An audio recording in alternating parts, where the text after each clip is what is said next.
In the year 2147, the sprawl of New Eden stretched across the Martian plains like a glittering scar on the red dust. The domed city was a marvel of human ingenuity, a self-sustaining bubble of steel and synth glass that housed over 2 million souls who had fled Earth's crumbling ecosystems. I, Elias Thorne, was one of the unremarkable cogs in its vast machinery. By day, I worked as a reclamation engineer in the Outer Rings, scavenging derelict habitats from the failed colonies of the early 2100s. It was dirty work, sifting through rusted hulls and frozen circuits, piecing together what little tech we could salvage to keep New Eden's life support systems humming. By night, I retreated to my cramped pod in Sector 7, where the hum of recyclers and the faint scent of recycled air lulled me into fitful sleep. Life on Mars wasn't the grand adventure the old Holovids promised. It was routine, punctuated by the occasional dust storm that rattled the domes like angry gods. I'd come here a decade ago, chasing dreams of pioneering the stars, but reality had ground me down to a man who measured his worth in salvaged parts. I had no family left. Earth's final pandemics had seen to that, and my social circle consisted of a few fellow scavengers who shared drinks at the Rusty Bolt, a dive bar etched into the underbelly of the city. That's where I first saw her. It was a Thursday, or what passed for one in the eternal Martian twilight. The bar was crowded with off-shift workers, their faces illuminated by the neon glow of augmented reality overlays. She sat alone at the far end of the counter, her silhouette cutting through the haze of synthetic smoke like a blade. Her hair was a cascade of midnight black, streaked with iridescent threads that shifted colors under the lights, probably some high-end nano-weave, the kind only the elite could afford. But it was her eyes that hooked me, deep violet, almost luminescent, as if they held stars within. I wasn't the type to approach strangers, but something about her pulled me in. Maybe it was the isolation of Mars, or the 3 synth whiskeys I'd downed, but I found myself sliding onto the stool beside her. "Rough shift?" I asked, my voice rough from the dry air. She turned, and her smile was like a sunrise over the Valles Marineris, warm, unexpected. "Every shift is rough out here," she replied, her accent unplaceable, a melodic lilt that didn't match any Earth dialect I knew. "But some are worth it. I'm Lyra." "Elias," I said, extending a hand scarred from years of welding. She took it, her grip firm, her skin cool and smooth like polished stone. We talked for hours. She claimed to be a freelance archaeologist, specializing in pre-colonial artifacts, the remnants of humanity's first fumbling steps on Mars before the domes went up. I shared stories of my scavenges. The time I'd found an intact cryopod from the 2090s expedition, its occupant long turned to dust, or the derelict rover that still hummed with faint power after a century. Lyra listened intently, her violet eyes never leaving mine, asking questions that probed deeper than casual conversation. "What do you think lies beyond the domes, Elias? Not just the dust, but the secrets." I laughed it off. "More dust, probably. And maybe some old solar panels if we're lucky." But she didn't laugh. Instead, she leaned in, her voice dropping to a whisper. "There are places where the past and future collide. Hidden spots where names are etched, waiting to be found." I didn't know what to make of that, but by the end of the night, we'd exchanged contact codes. As I stumbled back to my pod, the Martian cold nipping at my suit seals, I couldn't shake the feeling that I'd just stepped into something larger than myself. Our meetings became a ritual. Lyra would message me coordinates, always outside the main domes, in the fringe zones where reclamation teams like mine operated. We'd rendezvous in abandoned habitats, their walls pitted with micrometeorite scars, and explore together. She had an uncanny knack for finding hidden compartments, sealed vaults untouched for decades. Once, in a collapsed bunker from the terraforming wars, she uncovered a cache of data crystals glowing with forbidden knowledge, blueprints for experimental gravity drives that could bend space-time. "How do you know where to look?" I asked her one evening, as we huddled in the dim light of a portable heater, the red sands whispering against the structure's hull.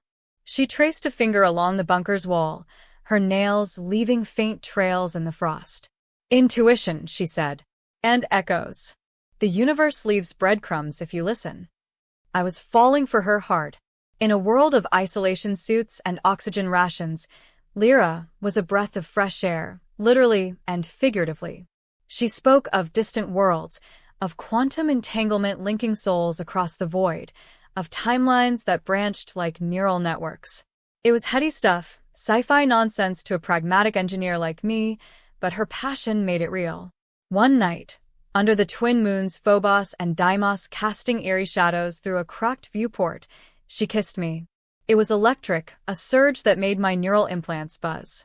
We made love there, in the ruins, our suits discarded in a heap, the cold air biting at our skin until we warmed each other. Afterward, as we lay entwined, she whispered, "Elias, promise me you'll remember this. No matter what." "I could never forget," I murmured, tracing the curve of her back. But the next morning she was gone. No message, no trace. Just a single carving on the bunker's inner wall, hidden behind a loose panel where no one would think to look. My name, Elias Thorne, etched in precise, glowing script that pulsed faintly with embedded nanites.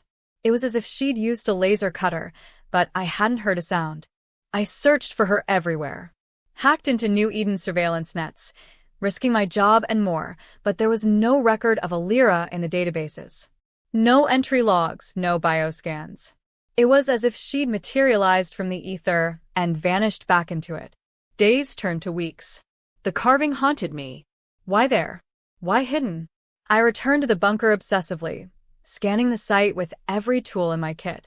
The nanites in the etching were advanced, far beyond current tech. They emitted a low-frequency signal, a beacon that hummed in my implants like a distant whisper. My work suffered. Colleagues noticed my distraction, my late arrivals smeared with red dust.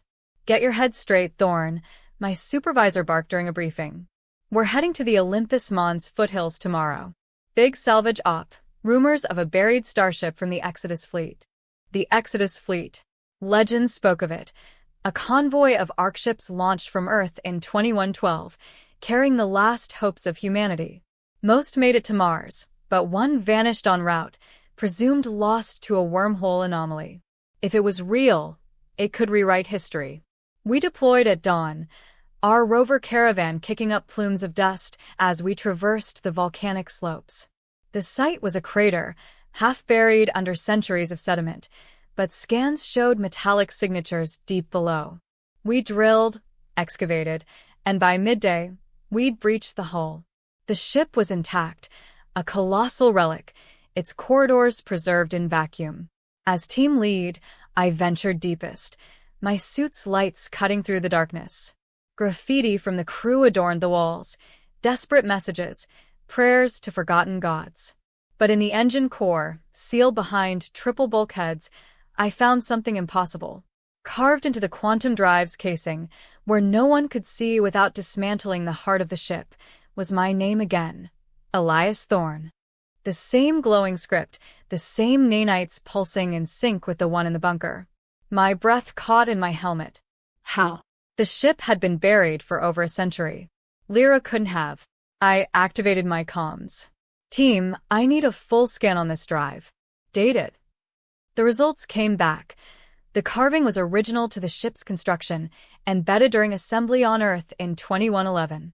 Before I was born. Panic clawed at me. I tore through the ship's logs, hacking the ancient systems with trembling hands. The crew manifest listed an engineer named Mira Thorne, my great-grandmother. I'd heard stories of her from my parents before they passed. But deeper in the encrypted files, I found holovids. Mira, pregnant during the voyage, giving birth in secret to avoid population controls. The child, my grandfather, raised in hiding aboard the ship. But that wasn't the shock. In one vid, Mira spoke to the camera, her face gaunt from radiation exposure. "If you're watching this, Elias, know that I carved your name here." The seer told me Lyra from the future. She came through the anomaly, warned us of the collapse. "Lyra. My Lyra." The vid continued. She showed me visions. "You, Elias, in 2147, finding this. It's a loop. She is your descendant, sent back to ensure the timeline holds. Without her intervention, the fleet fails, humanity dies on Earth. She carved your name as proof, an anchor in time. I staggered back, the weight of it crushing me. Lyra wasn't just a woman I'd met in a bar. She was from a future branched from my actions, a loop I was now part of. The carving in the bunker, she'd done it to guide me here, to this revelation. But why couldn't I speak? As the implications sank in, my vocal implants glitched, overloaded by the nanite signal syncing with the ship's drive. No, it was more. The knowledge paralyzed me. If I spoke of this, altered the timeline, the loop might break. Humanity's survival hinged on my silence. I emerged from the ship, the team buzzing with excitement over the find. They asked what I'd discovered in the core. I opened my mouth, but no words came. Only a nod, a gesture to seal it away. Lyra appeared one last time, that night in my pod. A hologram, flickering like a ghost. "You understand now," she said, her violet eyes sad. The carving was my message across time. Speak, and it unravels. Silence preserves us all. She faded, leaving me alone with the weight of eternity. I couldn't speak, not just from shock, but from duty. My name, hidden in the folds of time, ensured the stars remained ours. In the years that followed, New Eden thrived, bolstered by the salvaged tech from the ship. I rose in ranks, became a silent guardian of secrets. Whispers spread of the mute engineer, the man who found wonders, but never boasted. I watched the skies, wondering if Lyra, my kin from a future unwritten, ever thought of me. And in quiet moments, I'd trace my fingers over invisible carvings, feeling the pulse of destiny. The universe, it seemed, was etched with names where no one could see, binding us in silent chains. But I remained speechless, a sentinel in the red dust, guarding the loop that saved us all.